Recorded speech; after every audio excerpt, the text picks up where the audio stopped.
Join the party, have a hearty glass of rum. Don't ever think about tomorrow, for tomorrow may never come. Hi everybody, it's Adam. I've gotten a ton of emails and questions about what kind of equipment people should have in their kitchen if they're just starting out and learning how to cook.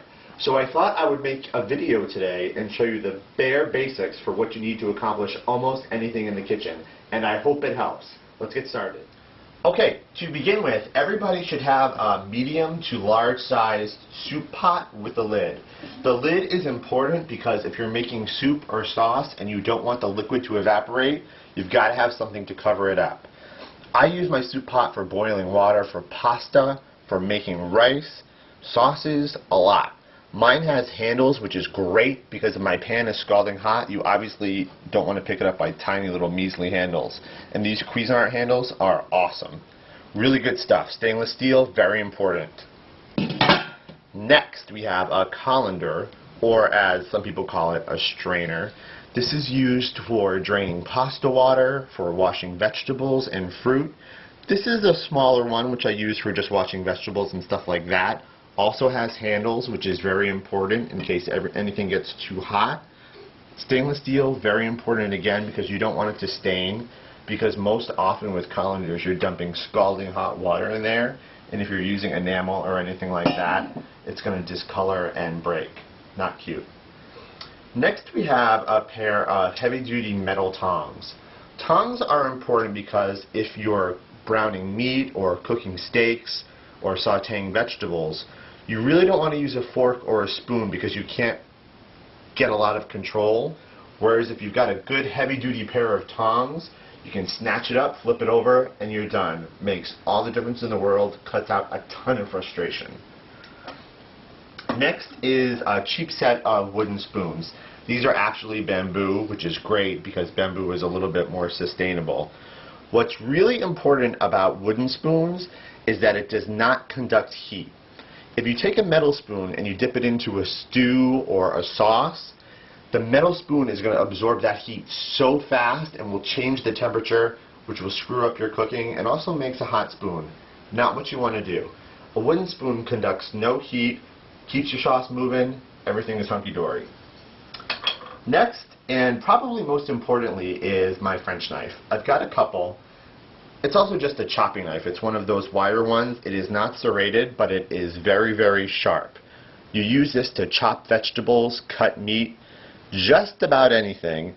And it's really the only knife I use at my kitchen in this point. I have a couple of serrated knives and fish boning knives, but I never use them because this one you have really good control. The handle is great. You should get forged steel because it will keep your knife sharp and you'll have it forever. So you can get a really good knife for about $60 and you'll have it for the rest of your life. This is probably my most used pan in the kitchen. It's a medium-sized saute pan or frying pan. I also have one that is non-stick, which is also awesome. It's got a nice handle with no rubber, so you can stick it into the oven if you have to, and you don't have to worry about plastic or rubber burning or melting into your oven or anything.